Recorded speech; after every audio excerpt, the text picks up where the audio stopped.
Every 3 minutes, an elderly person wakes up during the night to urinate, losing precious hours of restorative sleep that are vital for their health and longevity. If you are over 60 and find yourself getting up multiple times a night to go to the bathroom, you may be unknowingly making simple mistakes that are undermining your quality of life and threatening your independence. Recent studies have shown that 78% of older adults do at least one thing wrong before bed that increases the urge to urinate during the night. Today, you will learn exactly what to stop doing so you can enjoy uninterrupted, restorative nights of sleep. You may have already noticed how these constant awakenings leave you feeling exhausted the next day, more irritable, and with less energy to enjoy your daily life. Perhaps you've even started avoiding water in the late afternoon or cancelled social activities out of fear you won't be able to sleep through the night. What you might not realize is that there are 5 seemingly harmless daily habits that are actually the real culprits behind your nightly interruptions. In this guide, I'll reveal each of them and show you how to fix them simply and effectively. Before sharing these insights that could transform your nights, I need your support. Please leave a like if you care about your well-being and want to wake up feeling refreshed every day. Subscribe so you won't miss any future discoveries that could improve your sleep routine. And in the comments, let us know how many times per night you get up to urinate. Your engagement encourages us to continue our research and share information that truly impacts lives. Every week, I receive hundreds of messages from people who have transformed their sleep through the tips I share.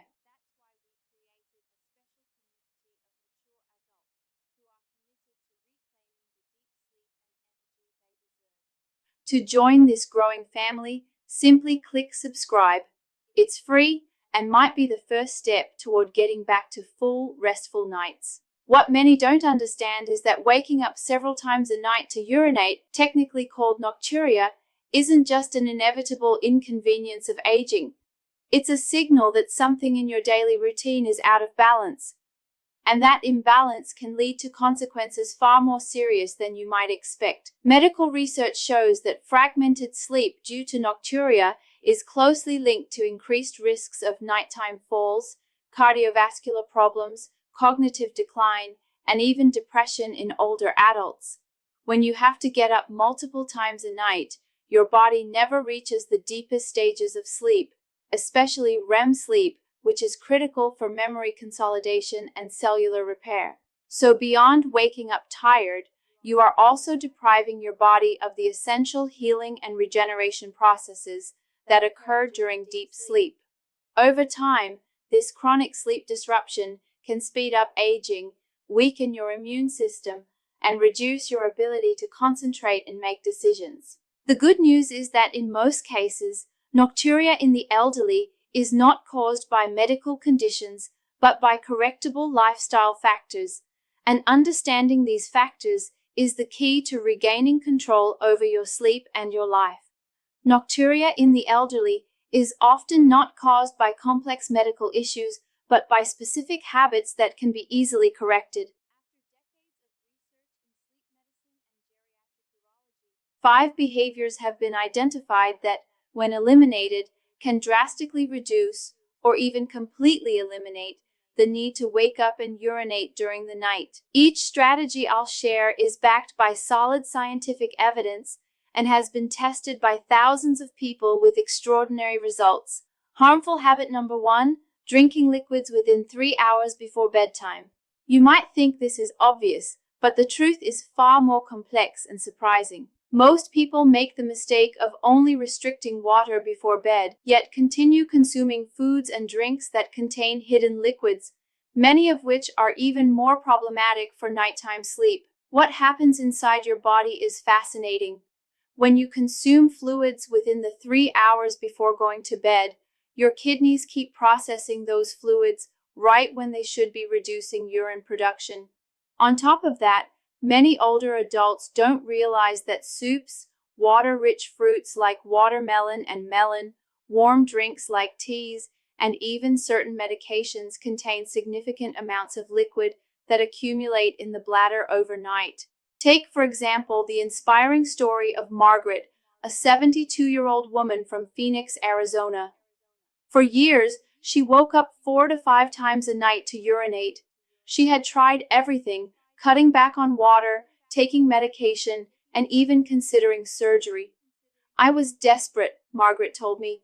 My sleep was destroyed, and I felt like a prisoner of my own bladder. That's when she discovered her evening chamomile tea and dinner soup were contributing far more to the problem than she had ever imagined. After applying the full strategy I'll teach you, Margaret managed to reduce her nightly bathroom trips to just once, and that happened in just 2 weeks. The benefits of correcting this habit go well beyond sleeping better. When you stop overloading your kidneys before bed, your body can naturally produce more vasopressin, a hormone that concentrates urine and reduces its production at night. This means you not only urinate less, but you also enter deeper, more restorative stages of sleep, wake up more refreshed, and have more energy during the day for the activities that truly matter. To implement this change in a practical and sustainable way, set a liquid curfew 3 hours before your usual bedtime. For example, if you go to sleep at 10 p.m., stop consuming any type of liquid by 7 p.m. This includes water, tea, coffee, juice, soup, water-rich fruits, and even popsicles. For those with limited mobility, prepare a small amount of water by the bedside for emergencies or to take essential medications. If you have diabetes or take medications that make you thirsty, speak with your doctor about alternatives and ways to adjust your hydration routine to concentrate fluid intake earlier in the day. Months later, Margaret told me, "I can't believe something so simple changed my life so much. I'm sleeping like I did when I was 50, and my daytime energy has tripled. My grandchildren are amazed at how active I am now." Harmful habit number 2. Eating dinner too late and consuming diuretic foods. This is a mistake made by 85% of people. Many elderly people make this mistake without the slightest idea that they are sabotaging their own sleep. The timing of your meals and the specific types of food you eat in the afternoon and evening have a direct and powerful impact on how often you need to urinate during the night. When you have dinner too close to bedtime, especially if your meal includes foods with natural diuretic properties, you are essentially programming your bladder to fill up while you sleep. Foods like tomatoes, cucumbers, celery, asparagus, watermelon, coffee, green tea, chocolate, and even some herbs like parsley and cilantro contain compounds that stimulate urine production. The problem becomes worse because many of these foods are considered healthy, so people eat them without realizing they are creating a vicious cycle of nocturia. The science behind this is fascinating. Your digestive system needs approximately 3 to 4 hours to fully process a meal. During this process, especially when you're lying down, digestion slows down, and the diuretic compounds in the food remain circulating in your system longer, extending their effect on the kidneys. Additionally, foods high in sodium, which many elderly people consume in excess, cause the body to retain water during the day and release it at night, just when you should be sleeping. Let me share the transformational story of Robert, a 68-year-old retiree from Tampa, Florida, who was a true night owl when it came to eating. Robert had the habit of dining at 8:30 p.m. and often snacked around 9:30 p.m., usually including fresh tomatoes, cucumbers, and a cup of green tea to help with digestion. He admitted to me, "I would wake up religiously at 1 a.m., 3:30 a.m., and 5:30 a.m. to urinate. I thought it was just aging, but I felt like a zombie during the day." After adjusting his dinner time to 6:30 p.m. and cutting out diuretic foods after 4 p.m., Robert experienced a radical change. In just 10 days, he began waking up only once per night, and after 3 weeks he was sleeping 6 uninterrupted hours. The benefits of this change are profound and multifaceted. When you align your meals with your body's natural rhythm, you not only reduce nocturia, but also improve digestion quality, decrease gastroesophageal reflux that may disrupt sleep, and allow your metabolism to work more efficiently overnight. Many people also report reduced morning bloating and a greater sense of lightness and energy upon waking. To put this strategy into practice, make it a rule to have dinner at least 4 hours before bedtime, ideally between 5:30 and 6:30 p.m. Create 2 lists, one for foods that support nighttime sleep and one for foods that disturb it. Sleep-friendly foods include lean meats, rice, sweet potatoes, bananas, oats, and vegetables like broccoli and carrots. The sleep disruptors include all the previously mentioned diuretic foods as well as alcoholic beverages, which may initially cause drowsiness but later lead to frequent awakenings.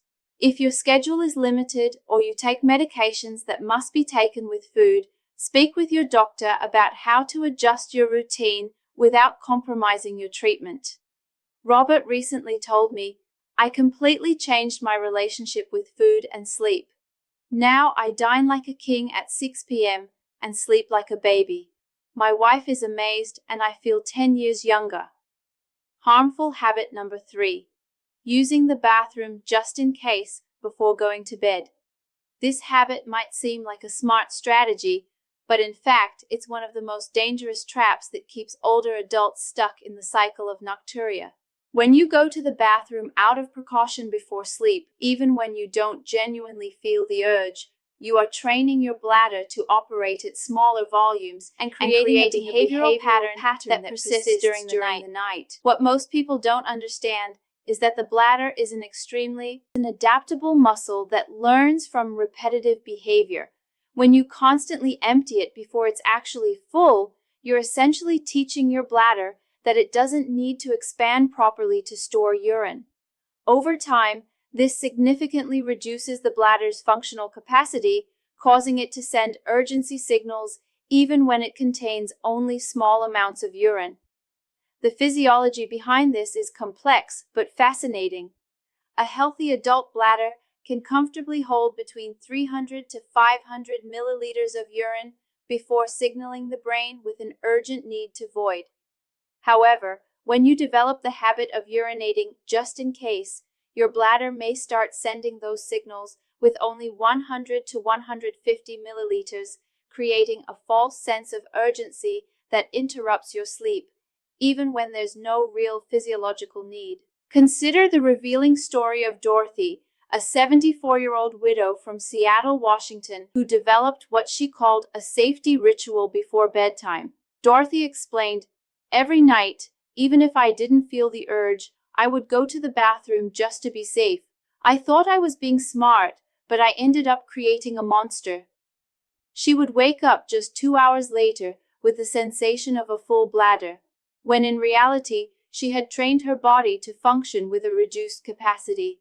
After applying the bladder retraining technique that I'll teach you, Dorothy gradually increased her storage capacity and now sleeps 5 to 6 hours straight on a regular basis. The benefits of breaking this cycle are extraordinary and become noticeable quickly. When you allow your bladder to function at its natural capacity, not only do you dramatically reduce nocturia, but you also regain confidence in your control, reduce sleep-related anxiety, and improve overall sleep quality. Many people also report a renewed sense of autonomy and control over their own bodies. To safely and effectively implement this change, begin by following the real need rule. Only use the bathroom before bed if you feel a clear and undeniable urge. If you don't feel the urge but are anxious, try distracting yourself for 15 to 20 minutes with a calming activity like reading or soft music. In most cases, you'll realize that the urgency was driven by anxiety alone. If you have a history of incontinence or take diuretic medications, consult your doctor for the best bladder retraining protocol for your specific situation. For people with limited mobility, consider having a portable urinal near the bed for real emergencies. but avoid using it as a precaution. Dorothy told me months later, "I can't believe I was creating my own problem. Now I fully trust that my body knows what it's doing, and I sleep much better knowing I'm not a slave to my own anxiety." Harmful habit number 4, sleeping in an improper position and using the wrong pillows. This is a revolutionary discovery that few healthcare professionals are even aware of. The position in which you sleep and the arrangement of your pillows has a direct and measurable impact on how often you need to urinate at night. Most elderly people unknowingly sleep in ways that put extra pressure on the bladder and disrupt circulation, which interferes with the normal functioning of the urinary system. When you sleep on your stomach or in positions that compress the abdomen, you're physically pressing on the bladder, which can cause it to send full signals even when it isn't. Additionally, poorly positioned pillows can affect blood circulation and venous return, causing fluids that accumulated in your legs during the day to be redistributed into the circulatory system at night, thereby increasing urine production exactly when you should be asleep. The biomechanical science behind this is impressive. When you sleep on your side with a pillow between your legs and your spine aligned, you allow the bladder to settle into its natural position without external pressure. This position also improves venous return, reducing fluid retention that would otherwise need to be eliminated during the night. Recent studies show that people who sleep in the correct position can reduce nocturia by up to 40% through this simple adjustment alone. Let me share the remarkable story of Frank, a 71-year-old former military officer from Denver, Colorado. Frank had always slept on his stomach because he found it more comfortable. He told me, "I served in the military for 30 years and always slept that way. I never imagined my sleep position could be causing my nighttime issues." Frank would consistently wake up 3 times a night and was seriously considering visiting a urologist to investigate potential prostate problems. After learning about the connection between sleep position and nocturia, he gradually transitioned to sleeping on his side with a pillow between his knees. In just 2 weeks, he reduced his nightly bathroom trips. After just a month, Frank was waking up only once or twice per night, and some nights not at all. The benefits of correcting sleep posture go far beyond reducing nocturia. When you sleep in the proper position, you also relieve back pain, improve nighttime breathing, reduce snoring, and allow your spine to align naturally. This results in deeper, more restorative sleep. Many people also report waking up with less morning stiffness and greater overall flexibility. To implement this change in a comfortable and sustainable way, start sleeping on your side, preferably the left side, which is better for circulation. Use a medium firm pillow between your knees to maintain spinal alignment. For your head, choose a pillow that keeps your neck in a neutral position, not too high, not too low. If you've always slept on your stomach, transition gradually. Begin by leaning slightly to one side and using extra pillows for support until the new position becomes natural. People with arthritis or joint issues should consider ergonomic pillows or support cushions to make the transition more comfortable. Avoid sleeping on your back if you suffer from sleep apnea or heavy snoring. Frank recently told me, "I changed something as simple as my sleeping position, and I feel like I discovered a secret no one ever told me. I sleep better, wake up less, and even my back pain has improved. I wish I had learned this years ago." It's amazing how such a small adjustment can lead to such transformational results, isn't it? Before we move on to our next revelation, I want to make a special request. If this information has been helpful to you, show your support by liking this video. It helps us tremendously to continue sharing research and discoveries that can improve the lives of thousands of people like you. Now, get ready to learn about one of the most common mistakes that may be silently sabotaging your sleep. Harmful habit number 5, keeping your bedroom at the wrong temperature and wearing inappropriate sleepwear. This is probably the most underestimated and surprising factor that affects nocturia in seniors, but when corrected properly, it can have one of the most dramatic impacts. The temperature of your sleeping environment and the clothes you wear to bed directly influence urine production through hormonal and circulatory mechanisms that most people are completely unaware of. When your bedroom is too warm, or you wear sleepwear that prevents proper thermal regulation, your body enters a state of thermal stress, which interferes with the natural production of vasopressin, the hormone responsible for concentrating urine during the night. Moreover, excess heat causes vasodilation and circulation changes that lead to more fluid being filtered by the kidneys, exactly when they should be conserving fluids. The physiology behind this discovery is fascinating. During normal sleep, your core body temperature naturally drops by about 1 to 2 degrees Celsius, and this cooling is one of the body's signals to increase vasopressin and melatonin production. But when your room is too hot, above 20 degrees Celsius, 68 degrees Fahrenheit, or you're wearing clothes that block this cooling effect, you're interfering with a fundamental evolutionary process that controls nighttime urine production. Studies have shown that people who sleep in rooms kept at a controlled temperature of 18 to 20 degrees Celsius, 64 to 68 degrees Fahrenheit, can reduce nocturia by up to 50%. Let me share the transformative story of Eleanor, a 69-year-old retired teacher from Miami, Florida, who had been struggling with nocturia for over 5 years.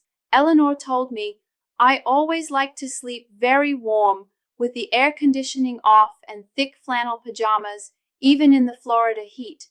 I thought it was just a personal preference." What she didn't realize was that this preference was completely sabotaging her sleep. She would wake up 4 to 5 times a night, sweaty and with a strong urge to. After learning about the connection between temperature and nocturia, Eleanor invested in a quiet air conditioner for her bedroom and switched to lightweight, breathable cotton pajamas. The transformation was remarkable. In less than a week, she reduced her nighttime bathroom trips to 2, and after 3 weeks, she was sleeping through the night without any interruptions. The benefits of optimizing bedroom temperature are profound and manifest across multiple areas of health. When you sleep in an ideal thermal environment, you not only drastically reduce nocturia, but you also experience deeper REM sleep, improved hormonal regulation, fewer night sweats, reduced snoring, and an overall greater sense of rest and morning energy. Many people also report improved blood pressure regulation and fewer hot flashes in postmenopausal women. To apply this strategy practically and affordably, keep your bedroom between 18 degrees Celsius and 20 degrees Celsius, 64 degrees Fahrenheit to 68 degrees Fahrenheit, at night, using a fan, air conditioner, or simply opening a window when the weather allows. Replace synthetic or overly thick sleepwear with natural, breathable fabrics like cotton, linen, or bamboo. Use cotton sheets or natural materials that don't trap body heat. If you're on a tight budget, even a portable or ceiling fan can significantly improve airflow. For those who get cold easily, use removable layers instead of heavy pajamas. If you're taking medications that affect your body's temperature regulation, consult your doctor on how to optimize your sleep environment without compromising your health. Months later, Eleanor told me, "I can't believe something as simple as bedroom temperature solved a problem that haunted me for years. Now I sleep like an angel, wake up refreshed, and feel younger and more energetic than I have in decades. My quality of life has completely changed. This strategy was truly life-changing." Tell me in the comments, had you ever heard of the connection between temperature and sleep before? Has anyone in your family experienced something similar to nocturia? I love reading every experience shared, and I always respond personally. Your stories inspire our entire community. Now that you've learned the 5 habits that may be sabotaging your sleep, Let's talk about how to put all these changes into practice in a practical and sustainable way. Now that you're aware of each of the 5 harmful habits that may be stealing your restorative sleep, I want to summarize the transformational power these simple changes can have on your life. Stop drinking liquids 3 hours before bed. Adjust your dinner time and avoid diuretic foods in the evening. Avoid just-in-case trips to the bathroom. Correct your sleeping position and pillow arrangement. Optimize your bedroom temperature and sleepwear. These strategies are backed by solid scientific evidence and have already transformed the lives of thousands. When implemented together, they don't just dramatically reduce nocturia, they restore your confidence, help you regain full nights of deep sleep, and fill your days with energy, clarity, and vitality. The most extraordinary thing about these discoveries is that they put the control entirely in your hands. You don't need expensive medications, invasive procedures, or special equipment, just the willingness to make smart adjustments to daily habits you may not have even realized were contributing to the problem. Remember, your body has an incredible capacity to adapt and heal when you provide it with the right conditions. It's never too late to start sleeping better and waking up more refreshed, and these strategies can begin to work for you as early as the very first night you implement them. I sincerely hope these insights transform your life, or the life of someone you deeply care about.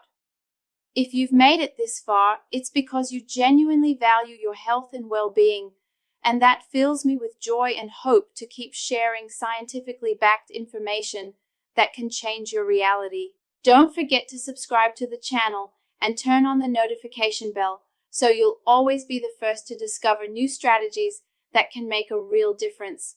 And remember, it's never too late to start living better. Until our next meeting, take care of yourself with kindness and wisdom. Pukal.